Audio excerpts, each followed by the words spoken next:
harap ng bawang kakampi ang palasyo at big time ito ang dating British Prime Minister na si Tony Blair.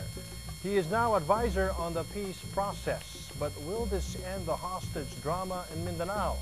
Andrea Bautista with his number 7 story.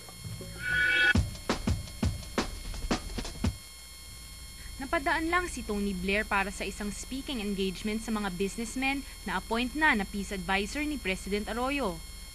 May ma-advise naman kaya ang dating Prime Minister ng Britain sa nagkakagulong hostage situation sa Sulu?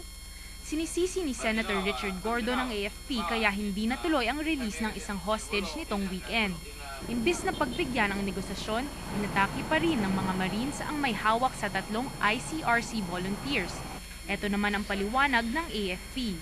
Well, if you are referring to that incident last week, there was a group of kidnappers who tried to break through our security deployment in the area. And that movement triggered an armed encounter between our troops and the kidnappers. Paglilinaw ng AFP, hindi ibig sabihin ng repositioning ay magpo-pull out sila ng tropa. Ang nakakapagtaka lamang ay kung bakit magli-leave ang commander ng Marine sa Sulu sa gitna ng bakbakan.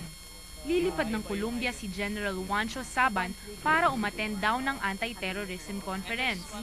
He filed for a leave to be spent abroad to lecture on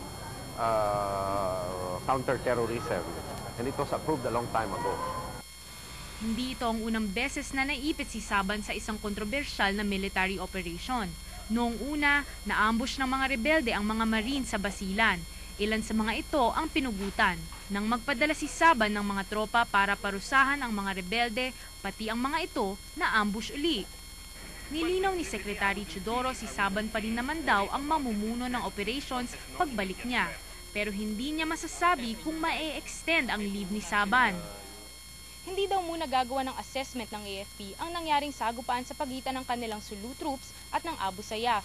Mas importante daw kasi na pagtuunan pansin ang kanilang rescue operation sa mga Red Cross workers. Andrea Bautista, The Evening News.